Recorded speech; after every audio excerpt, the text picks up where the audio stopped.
সাবধানে থাকিও নারী পর্দার আড়ালে, সাবধানে থাকিও নারী পর্দার আড়ালে। হাদিসে হারাম লিখে অন্য দেখিলে, হাদিসে হারাম লিখে অন্য দেখিলে, সাবধানে থাকিও নারী পর্দার আড়ালে, সাবধানে থাকিও নারী পর্দার আড়ালে। শুনো নারী কোরআনের বাণী, যেও না গো পর্দা ছাড়ি। শোনো নারী কোরআনের বাণী, যেও না গো পর্দা ছাড়ি। সুপারিশ করবেন না নবী দায়ুস হইলে, সুপারিশ করবেন না নবী দায়ুস হইলে, সাবধানে থাকিও নারী পর্দার আড়ালে, সাবধানে থাকিও আপা পর্দার আড়ালে। আজকাল নারী গণে স্বামীকে তারা ঘরে রেখে, আজকালের নারী গণে স্বামীকে তারা ঘরে রেখে। মার্কেট না গেলে তাদের মন না ভরে, বাজারে না গেলে তার মন না ভরে, সাবধানে থাকিও নারী পর্দার আড়ালে, সাবধানে থাকিও নারী পর্দার আড়ালে। সৃষ্টির সেরা নারী হইয়া তোমরা যেও না গো পর্দা ছাড়া, সৃষ্টির সেরা জাতি হইয়া তোমরা যেও না গো পর্দা ছাড়া। কি জবাব দিবে তুমি হাসরের কালে, কি জবাব দিবে তুমি হাসরের কালে, সাবধানে থাকিও নারী পর্দার আড়ালে, সাবধানে থাকিও নারী পর্দার আড়ালে। শর্ট কাটিং এর জামা পরে মুখে পায়ে আলতা মেখে, শর্ট কাটিং এর জামা পরে মুখে পায়ে আলতা মেখে, রূপের বাহার দেখিয়ে তারা রাস্তাতে চলে, রূপের বাহার দেখিয়ে তারা মার্কেটে ঘোরে, সাবধানে থাকিও নারী পর্দার আড়ালে, সাবধানে থাকিও আপা পর্দার আড়ালে। হাদিসে হারাম লিখে অন্য দেখিলে, হাদিসে হারাম লিখে অন্য দেখিলে, সাবধানে থাকিও নারী পর্দার আড়ালে, সাবধানে থাকিও নারী পর্দার আড়ালে। এবার আসমা বিনতে উমাইস ফাতেমাকে বলছেন, বুবুরে তোকে চিন্তা করতে হবে না, এ নিয়ে তোমাকে টেনশন করতে হবে না। আমি এমন একটা কাজ করব যে কাজটা করলে তুমি উপকৃত হবে। এবার মা ফাতেমা রাদিয়াল্লাহু তাআলা আনহা বলছেন, বুবু জান আপনি আমার কি উপকার করবেন বলেন দেখি কেমনটা উপকার। বলছে, বুবু তুই যদি মারা যাবি সেদিন আমি একটা কাজ করব, যখন তুই মারা যাবি তখন তোকে আমি সুন্দর করে কাপড় দিয়ে ঢেকে দেব, তো ঢেকে তো দেবই দেব, এবং শুধু তাই নয় চারদিকে 4টা গম্বুজ গেড়ে দেব, গেড়ে দিয়ে উপরে এমন করে একটা কাপড় দিব মানুষ টের পাবে না তুমি কতটা লম্বা, তুমি কতটা মোটা, তুমি কালো না ধলো, ভালো ধলো তো দূরের কথা তোমার লম্বা মোটা কেউ জানতে পারবে না। তখন ফাতেমা হাসছে, বলছে, বুবু ওটাই ভালো হবে, তুমি ওটা আমার জন্য করো, আল্লাহ যেন তোমার উত্তম বিনিময় দান করে। কিয়ামতের আলামত এসে গেছে, তাই তো ঘরের নারী রাস্তায় নেমেছে। ওরে নারী রূপে নারী বসাই কলঙ্কেরই দাগ, কারণ তারা চলতে চায় সমান করে ভাগ। ওরে নারী রূপে নারী বসাই কলঙ্কেরই দাগ, কারণ তারা চলতে চায় সমান করে ভাগ। আরে স্বামীর কথা শুনবো না, বদ্ধ ঘরে থাকবো না, ইসলামের কথা শুনবো না, বদ্ধ ঘরে থাকবো না, তাই তো বুবু রাস্তা রাস্তায় চলতে গিয়ে ধর্ষিতা হয়েছে, কিয়ামতের আলামত এসে গেছে, তাই তো ঘরের নারী রাস্তায় নেমেছে, কিয়ামতের আলামত এসে গেছে, তাই তো ঘরের নারী রাস্তায় নেমেছে। না মা বোন না, এর জন্য তোমাকে দুনিয়ায় পাঠানো হয়নি। আর রিজালু কাওয়ামুনা আলান নিসা, না আপনার পুরুষকে দেওয়া হয়েছে কর্তার বিভাগ, তিনি তোমার অভিভাবক হবে, তিনি কর্তা হবে, আর তুমি বাড়ির পুরুষের অধীনে জীবন যাপন করবে, তাদের তত্ত্বাবধানে তোমরা থাকবে, তোমরা উপর লেভেলে যাবে না, তোমরা সংসারকে গচ্ছিত ভাবে রাখবে, তোমরা পর্দায় থাকার চেষ্টা করবে। পর্দার গর্দা নড়ে গেছে, আজকালকার পর্দা আছে নাই, খুবই খারাপ লাগে গো। মানুষ কি যে বুঝতে শিখলো, পর্দা যেখানে দরকার নেই ওখানে পর্দা লাগাচ্ছে, আর যেখানে পর্দার দরকার আছে ওকে আবার খুললাম করে রেখে দিয়েছে। কেমন খুললাম? বাংলাদেশের বর্ডারের মতো। ইন্ডিয়া থেকে বাংলাদেশ দেখা যায়, দেখা যায় না? দেখা যায়। তো আপনার বেটির অবস্থা ওই রকম বাংলাদেশের বর্ডারের মতো, পোশাক পরে আছে আর পরে উলঙ্গ, ওকে দেখা যাচ্ছে ওর জিনাতকে প্রকাশ করা হচ্ছে। আপনি অবাক হয়ে যাবেন কি দৃশ্য চলছে ভবিষ্যতে। অথচ যেটা ঢেকে রাখার বস্তু ওকে আমরা ঢাকিনি। মোবাইলে কভার আছে না নাই? লাগিয়ে দিয়েছি, বাম্পার লাগবে, যত কভার লাগবে তত সুন্দর লাগবে। আচ্ছা, পর্দা লাগাচ্ছি, ঘেরে দিয়েছি, ভালো লাগবে বলে। দেখেন, যদি এটা খুলে দিতাম কোনো অসুবিধা ছিল না? ছিল না। আচ্ছা, বাড়িতে টিভি নিয়েছেন, টিভিতে পর্দা আছে না নাই?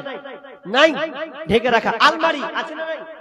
আলমারিতে ঢেকে রাখা। আরে জানলাতে সুন্দর করে পর্দা, আরে দুয়ারে পর্দা, সব জায়গায় পর্দা আর পর্দা।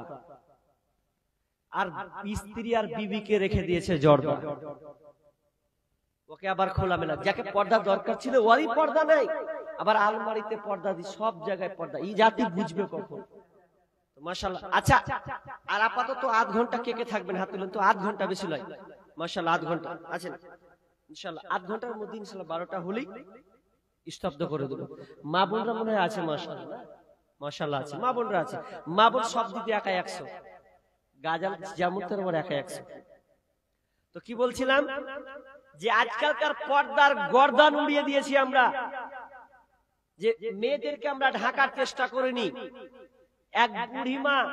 এক বুড়িমাকে দেখছি, ও আপনা কাপড় দিয়ে সুন্দর করে ঢেকেছে, তো ঢেকেছে, ওড়না দিয়া প্যাঁচ দিয়া বহুর মতন করে চেপেছে বাঁশেও। আর 14 বছরের নাতিকে উঠালছে, নাতনি 14 বছরের। ভালো কথা, উঠিয়া তা আমি জিজ্ঞাসা করছি, হাগে নানি তুই যে এত সুন্দর করে বহু করে সেজাইছি, বাম্পার করে মুখ টুক ঢেকে চাদর উপরে চাদর মেরেছি, তোকে কে দেখবে? আর তো তুই নাতনিটাকে নিয়েছি 14 বছরের, চুলগালা এরকম বড় বড়, লিপস্টিক গু লাগিয়ে এসছে, এত গুলো সাইজেছে, তো ইয়াকে তোকে দেখবে না আমাকে দেখবে? কোনটা প্রয়োজন? কথাটাকে বাস্তব না অবাস্তব বলছি? অনেক দাদি নানিকে দেখা যায় সুন্দর করে সেজে যায়, কিন্তু লাতি নাতনিকে নিয়ে পোতা পতি দেখে যখন যায় মেয়েরা, একদম 14-15 বছর মেয়ে, ওকে আবার সেজে খুঁজে নিয়ে চলে গেছে, উ ঢেকেছে আর ওকে ওপেন রেখে দিয়েছে। আচ্ছা, বুড়ি যদি নাও ঢেকে থাকে ওকে কেউ দেখবে? তো তুই না কাপড় দিলে তোকে দেখবে না। যাকে ঢাকার উ ঢাকেনি, আর বুড়ি ঢেকে চলেছে। আর একগুলা মেয়ে আছে, বিয়ে বাড়িতে গেলে ও ঢং আমার চোখের সামনে পড়লে আমি সহ্য করতে পারি না, তা আমি বিয়ে তো খাই না, বিয়ে আমি টোটালি তালাক দিয়ে দিয়েছি। ওই জন্য প্রিয়জনের কাছে খারাপ হয়ে গেছে, কিছু করার নেই, আস্তে আস্তে সব ঠিক হয়ে যাবে। তো আগে গিয়েছি, বিয়ে বাড়িতে যেতে হয়েছে, তো এমন। আর আজকে আমরা ওগুলা বউ চয়েস করছি, তো একজনকে দেখছি এমন কাপড় পরেছে, লিয়াঙ্গা বলছে না কি বলছে, কাপড়টা গোল করে ছোট একটা, মানে এদিকে পরা আছে, আর এই ভুর্নি মতন একদম পুরো একটা পোশাক পরে আছে। হলো জি, এটা গোলমাল লাগলো। নিহাঙ্গা কাপড়ের মতন একটা জামা পরে আছে মেয়ে ছেলে, তো এমন হাসি হাসছে আর এমন ফ্যাশনগিরি করছে, তো মনে হচ্ছে ওর হাঁটা দেখে আমার এমন রাগ উঠছিল সেদিনকে, যে পড়ে নিয়েছে আর বিয়ে খেতে এসছে, চুল গায়ে এরকম বড় বড় চুল উঠছে একদম বাতাসে, আর উঁচু, আর মসজিদ থেকে আমি বের হচ্ছি আর হাঁটছে, তো এইখানটাকে ধরে ও মাঝাখানটাকে এরকম করে হাঁটছে। আমি বুঝি ভাকাম কোথার পেছনে এক লাথে ফেলে দেবো, এমন ভাবে ও ফ্যাশন গিরি হাঁটছে। তোকে আল্লাহর করে হাঁটতে বলেছে, কি মুশকিল। মা বোন, হাসির খোরাক হলে হবে না, কথাটাকে একটু বুঝার চেষ্টা করুন। আসমা বিনতে উমাইশ তার নানি, আপনার ফাতেমার নানি আসমা বিনতে উমাইশ, তিনি একদিন নাতিকে নিয়ে গল্প করছে, ফাতেমাকে নিয়ে গল্প করছেন। ফাতেমা, তুই আজকে হিজরতের, তোকে আমি একটা গল্প শোনাবো, শোন। হিজরতটা কিভাবে হয়েছে, কত কষ্ট করে হয়েছে, কত ঝামেলা আপনার কিনা, কত কষ্ট করেছে, দিন প্রচার করেছে। তো তিনি আসমা বিনতে উমাইস তার নানি ফাতিমা রাদিয়াল্লাহু তাআলা আনহাকে হিজরতের গল্প শোনাচ্ছেন। আর শোনাতে শোনাতে শোনাতে ফাতেমার ধ্যান অন্যদিকে চলে গেছে, অন্যদিকে ধ্যান হয়ে গেছে, মন খারাপ। তখন আসমা বলছে যে, এই নানি, এই তোকে যে হিজরতের গল্প শোনাচ্ছি, তুই ধ্যান অন্যদিকে কেন রে? এবার ফাতিমা বলছে, নানি আমার, আপনি আমাকে হিজরতের গল্প শোনাচ্ছেন, কিন্তু আমার মনটা অন্যদিকে চলে গেছে। মনটা কেমন? মনটা এরকম, আমার আব্বার কথা মনে হলো। আমার আব্বা মারা গিয়েছে, যেদিন আমার আব্বা মারা যায় সেদিন আমি খুব কান্না করছিলাম। সেই মারা যাওয়ার কিছুক্ষণ আগে আমার কানে কানে বলেছেন, বেটি রে, আমার মরার পর তোর 6 মাস পর তোর মৃত্যু হবে। আর এই কথাটা যেমন স্মরণ হয়েছে, ওই আব্বার কথাটা মনে করেছি। তার মানে আমি আর কয়দিন পরে মারা যাব, আমারও টাইম ঘনিয়ে এসেছে গো নানি। আমি এখন চিন্তায় পড়ে গেলাম, আমি যে মারা যাব, আমি যে মারা যাব, মানুষ আমাকে দেখতে আসবে। ফাতেমা কত লম্বা ছিল, কত চওড়া ছিল, ধলো না কালো। যেদিন আমি মারা যাব তাহলে তো মানুষ আসবে, মহিলারা আসবে, আমাকে চিনে ফেলবে, দেখে ফেলবে। অথচ আমি সেই ফাতেমা, যাকে আমি ছেলে তো দূরের কথা, মেয়েদেরকে পর্যন্ত আমার মুখখানটা আমি কাউকে দেখার সুযোগ দেই নাই। আমি এত সুন্দর করে সাজতাম, আমার স্বামী ছাড়া আমি কোনো পরপুরুষ, কোনো পর নারীকে আমি দেখতে দিই নাই। তো নানি রে, যেদিন আমি মারা যাব সেদিন তো আমি কেমন করে নিজেকে রক্ষা করব? আমি যদি মারা যাই তাহলে লোক তো আমাকে চিনে ফেলবে, বলবে ফাতেমা এত ফুট লম্বা, ফাতেমা এত মোটা, ফাতেমা ছিল দেখতে কালো, অথবা কেউ বলবে ফাতেমা দেখতে ধলো, সবাই তো জেনে গেল। তো এই চিন্তায় আমি চিন্তিত হয়ে আছি যে মানুষ তাহলে আমাকে চিনে ফেলবে। কেমন গো? আর ওই ওরসের আমরা জাত, বংশ পরম্পরা চলে আসছে, নবীর উত্তরসূরি আমরা। আর আমাদের মা বোনদের কেমন দেখেন, তার আগে কিভাবে রাস্তাঘাটে চলছে, এখনো চলছে, বাজারে দেখেন গা, ওর মাথায় কাপড় ভালো করে নেই, খুব হাসছে আর বাদাম খেয়েছে, খুব হাসছে আর ফুচকা লিছেও, বাজারে এখনো জালসার মেহফিলে প্যান্ডেলে আছে, বাইরে আছে, দেখেন গা, ওটা আপনারই মেয়ে আছে। আর ফাতেমা দেখেন, নিজেকে এত ইজ্জত এত করে ঢেকে রাখছে, তো মরে যাবে, তো মানুষ মরে গেলে তার কিছু করতে পারবে না, পারবে কি? পারবে না। এরপরেও চিন্তা করছে যে আমি, আমার দেহটা কেমন থাকবে, লোক যখন দেখতে আসবে আমাকে চিনে ফেলবে। এবার আসমা বিনতে উমাইস ফাতেমাকে বলছেন, বুবুরে, তোকে চিন্তা করতে হবে না, এ নিয়ে তোমাকে টেনশন করতে হবে না। আমি এমন একটা কাজ করব, যে কাজটা করলে তুমি উপকৃত হবে। এবার মা ফাতেমা রাদিয়াল্লাহু তাআলা আনহা বলছেন, বুবু জান, আপনি আমার কি উপকার করবেন বলেন দেখি, কেমনটা উপকার?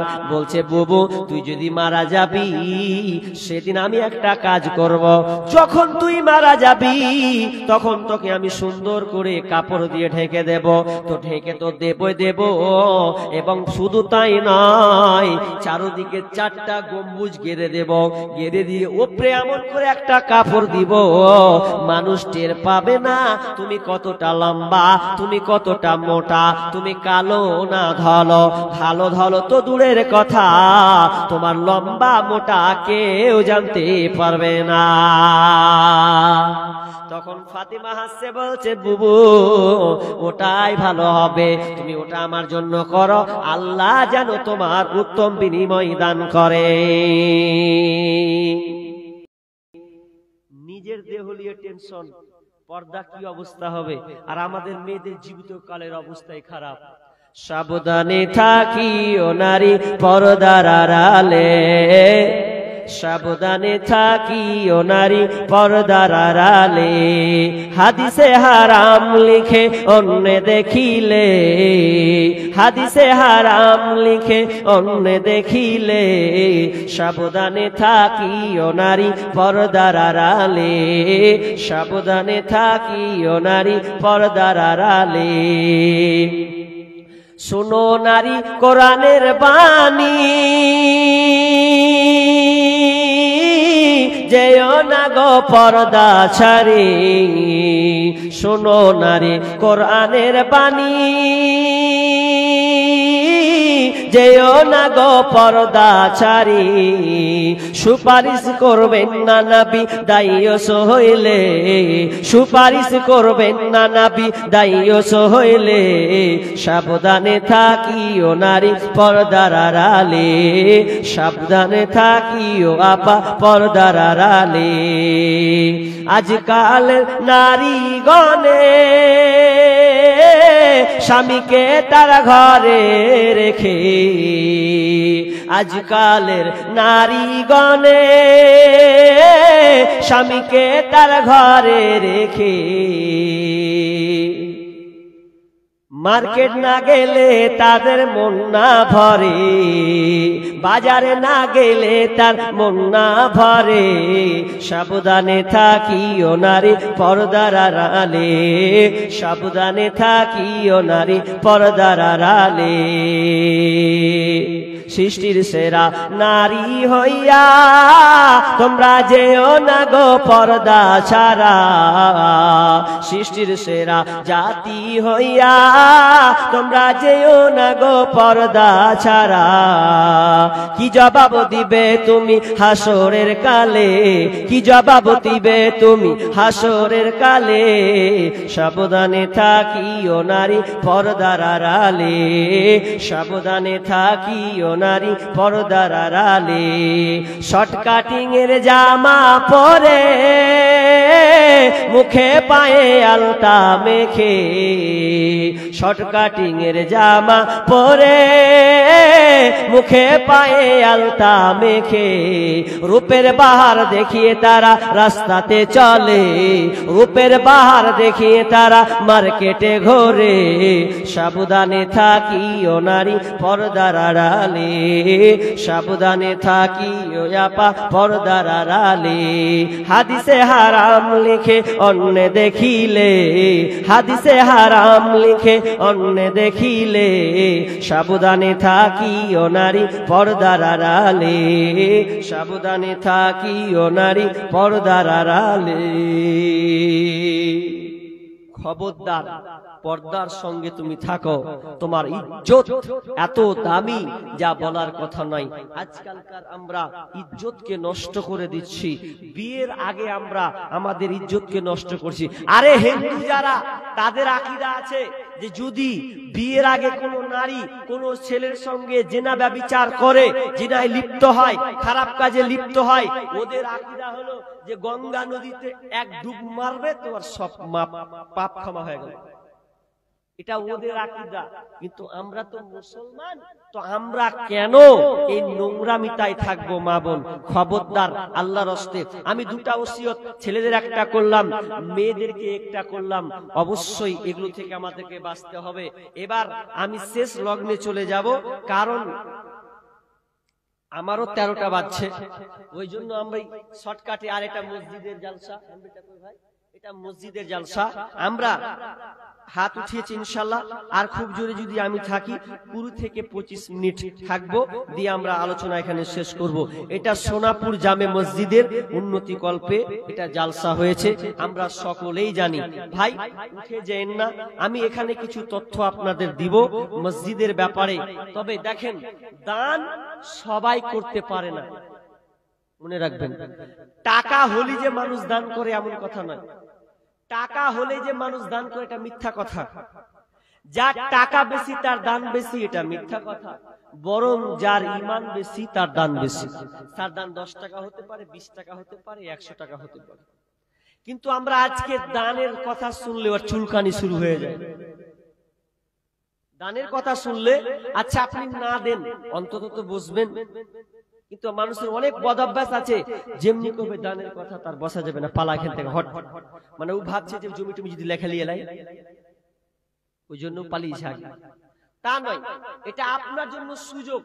সাহাবীদের যুগে এরকম অতটা ছিল না, খালি বলে দিত কে দেবে গো, পায়ে পড়ার কোনো সুযোগ ছিল না। আমাদের আজকাল যুগে বলতে হয় দে বাপ, দে বাপ, দে বাপ, মানে বলে নিতে হয়। আর যদি কোন মৌলবি বলে দে বাপ, দে বাপ বলতে হয়। আর ডাকাত যদি গলায় ছুরি ধরলে বলে লে বাপ, লে লে খা আমাকে বাঁচা। মানে ডাকাত যদি গলায় ছুরি ধরলে তো বলে লে বাপ, জালিম সব লে লে বাঁচা। আর একটা মৌলবি যদি চাহে দে বাপ করতে হয়, আর ডাকাত ধরলে ও বলে লে বাপ, জালিম লে, অন্তত রাখ আমাকে বাঁচা। পরিস্থিতি হয়ে গেছে এরকম। দানের আমাদের উদারতা নেই, চলে। অথচ দেখবেন আপনাকে এই সব কিছু ছেড়ে চলে যেতে হবে। আপনি দুনিয়াতে আছেন, দুনিয়াতে ছেড়ে যখন আপনি মরে যাবেন তখন আপনার মাল খাবে লোকে। আর যখন আপনি কবরে চলে যাবেন তখন আপনার দেহ খাবে পোকাতে। আবার বলছি, যদি আপনি মাল রেখে, আপনার ধন সম্পদ রেখে মারা যান, ওটা ভাগ করবে লোকে। তার মানে আপনার আত্মীয় স্বজন, ছেলে মেয়ে, তারা ভাগ করবে ওটা লোকে। আর যখন আপনি মারা যাবেন তখন আপনার লাশটা খাবে পোকাতে। বাঁচার কোনো কায়দা নাই। এবার পোকা থেকে যদি বাঁচতে চান, যে নিজেকে বাঁচবো, তাহলে আপনাকে ওই মালটি নিয়ে কবরে চলে যেতে হবে। কেমন করে যাবেন? আচ্ছা, মাল কোনদিন কবরে নিয়ে যাওয়া যাবে? জি, বাড়িকে বেঁধে নিয়ে যাবো, এটা হবে কোনদিন? আপনি মাল নিতে পারবেন কিভাবে? বিশ্বনবী বলছেন, তোমার মাল 3টা। একটা তুমি যেটা খাও ওটা তোমার, তুমি যেটা পড়েছো ওটা তোমার, আর যেটা আল্লাহ রাস্তায় জমা দিয়েছো ওটা হচ্ছে তোমার। তোমার 3টা জিনিস, কিন্তু 2টা শেষ হয়ে যাবে দুনিয়াতে, একটা টিকে থাকবে। তুমি যেটা কবরে নিয়ে যাবে ওটা তোমার মাল, তুমি কবরে নিয়ে যেতে পারবে। কিভাবে তুমি নিয়ে যাবে? তোমার অ্যাকাউন্টে, আল্লাহর খাতাতে যতটি মাল তুমি জমা করবে ওটি হবে তোমার মাল। মানুষ কই যায় রে দুনিয়া ছাড়িয়া, মসজিদের ওই পালকি আয়না দোলা দে সাজায়া তারে জনমের লাগিয়া। মসজিদের ওই পালকি আয়না দোলা দে সাজায়া তারে জনমের লাগিয়া। মানুষ কই যায় রে দুনিয়া ছাড়িয়া, মসজিদের ওই পালকি আয়না দোলা দে সাজায়া তারে জনমের লাগিয়া। এই বাড়ির লাগিয়া কত করলা মারামারি, মামলা মুকাদ্দমা কইরা উড়াইলা রে করে। এই বাড়ির লাগিয়া কত করলা মারামারি, মামলা মুকাদ্দমা কইরা উড়াইলা রে করে।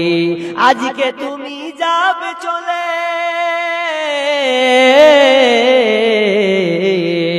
আজকে তুমি যাবে চলে সবকিছু ফেলিয়া। মসজিদের ওই পালকি আয়না দোলা দে সাজায়া তারে জনমের লাগিয়া। মসজিদের ওই পালকি আয়না দোলা দে সাজায়া তারে জনমের লাগিয়া। সবকিছু থেকে যাবে, থাকবে না মা বোন। মা বোন আপনাদেরকে বলি, আল্লাহ রাসূল বললেন, নারীরা রে তোমরা বেশি বেশি করে তোমরা দান করো, সাদকা ভরসা করো, কেননা তোমরা সবচাইতে বেশি জাহান্নামে যাবে। আমি দেখতে পেলাম জাহান্নামে, যখন আমি জাহান্নাম দর্শন করলাম, বেশিরভাগ দেখলাম নারীরাই জাহান্নামে গেছে। কেন কেন? তো একজন মহিলা উঠে দাঁড়ালো, ইয়া রাসূলুল্লাহ, মেয়েরা কেন জাহান্নামে? তো বলছে তারা জাহান্নামে এই কারণ তারা স্বামীর নাফরমান, স্বামী কথা মন মতন চলে না, স্বামীকে তারা এক চান্সে খুশি করতে পারে না, স্বামীর নাফরমানির কারণে তারা জাহান্নামে যাবে। শুধু তাই নয়, অন্য হাদিসে আছে যে যারা আপনার নিজেকে সাজসজ্জা করে মার্কেটে ঘুরবে, চুলের উটের গুজার মতন করবে, ওরা কোনোদিন জান্নাতে যাবে না। লা ইয়াদখুলুল জান্নাতা ওয়ালা ইয়াজিদুনা রিহাহা লা ইউজাদু মিন মাসিরাতি কাদা ওয়া কাদা। বিশ্বনবী বলছেন ওরা জান্নাতের গন্ধ জান্নাতের সেন মানে পাবে না, অথচ ওই জান্নাতের সেন অনেক দূর থেকে পাওয়া যায়। একজন মাওলানা গল্প আপনার কিনা আলোচনা করছে, এই আলোচনা জাহান্নামের আলোচনা করতে করতে, মা বোনদের আলোচনা করতে করতে হঠাৎ করে একটা বুড়ি আপনার কিনা প্যান্ডেলে এসে হাজির হয়েছে। ওই বুড়ি মাকে দেখলাম নিজের একটা রুমাল থেকে হাতের, কানের, গলার হার, বালা সমস্ত কিছুকে রুমালে করে বেঁধে নিয়েছে। বেঁধে নিয়ে প্যান্ডেলে এসে হাজির হয়ে গেছে, দিয়ে বলছে মাওলানা আমি সব আল্লাহকে জমা দিলাম। বুড়ি মেয়ে, বয়স তার 60 বছর। এই বুড়ি মা নিজের কানের, হাতের, গলার বালা, আপনার হাতের আপনার গলার হার, এগুলো খুলে নিয়ে এসে জমা করে দিয়েছে স্টেজে এসে। তখন মৌলানা বলছে, বুড়ি মা কি ব্যাপার, তুমি তো সব কিছু খুলে দিয়ে দিলে কেন?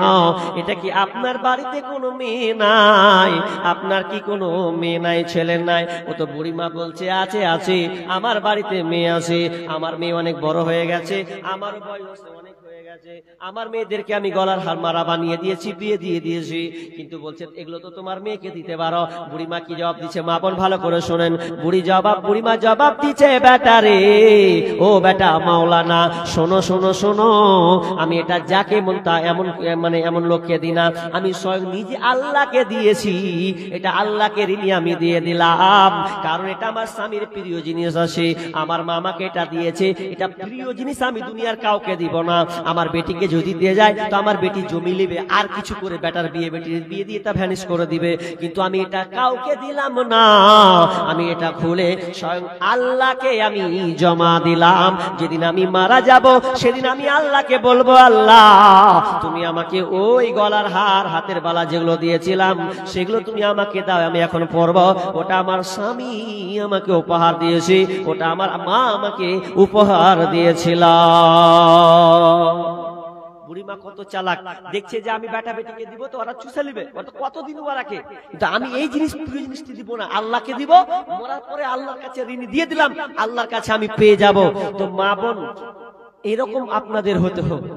দেখেন আপনি ছেলেদের পরিশ্রম করছে, আমি মানা করি না, করেন, তবে মনে রাখবেন আপনি মরে যান আপনার সঙ্গে সম্পর্ক শেষ, কেউ তো আপন নয় তোমারই, কেউ তো আপন নয়, নিষ্ঠুর এই পৃথিবীতে কেউ তো আপন নয়, কেউ তো আপন নয় তোমারই, কেউ তো আপন নয়।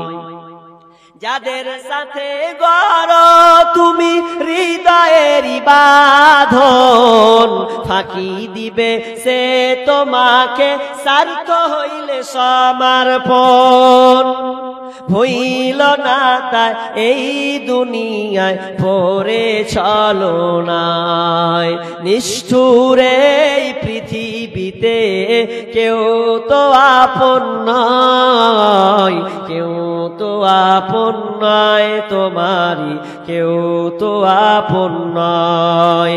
এখন যারে আপন ভেবে পারো জীবন দিতে, ছেড়ে যাবে সে তোমাকে যখন স্বার্থ ফুরাবে, দুঃখের সময় কেউ কি তোমার সঙ্গী হতে চায়, কষ্টের সময় কেউ কি তোমার সাথী হতে চায়। নিষ্ঠুর এই পৃথিবীতে কেউ তো আপন নয়, কেউ তো আপন নয় তোমারই, কেউ তো আপন নয়। এই তোমাকে গড়লেন যিনি তাহাকেই জানো, তাকেই জানলে তোমার হৃদয় হবে আলোকিত।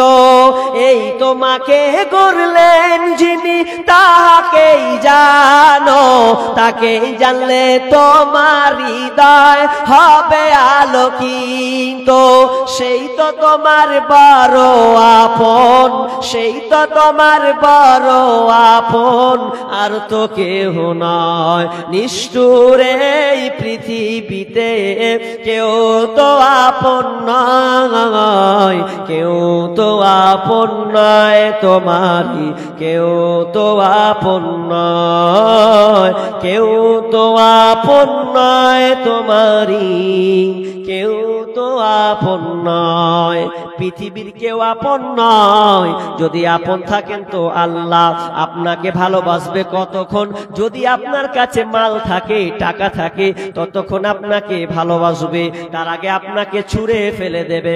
অনেক বাপ মা ছেলে মেয়ের জন্য আশা করে থাকে, ছেলে মেয়েদের জন্য বাড়ি করলাম, জায়গা করলাম, এরপরে কত মা কত বাপ কষ্ট করে ছোট্ট করে ঘরে জীবন যাপন করে, ছেলের জন্য কত কিছু করে। এটা মনে রাখবেন, কেউ কারো আপন নয়। যদি আপনার আপন থাকে তো আল্লাহ, আর আল্লাহকে যদি আপন করতে চান তাহলে আপনাকে দিনের মধ্যে ঢুকে যেতে হবে, আল্লাহকে মাল দিতে হবে, আল্লাহ আপনার আপন হয়ে যাবে। মায়ের মতো হয় না আপন, মায়ের মতো হয় না আপন, হয় না তাহার তুলনা।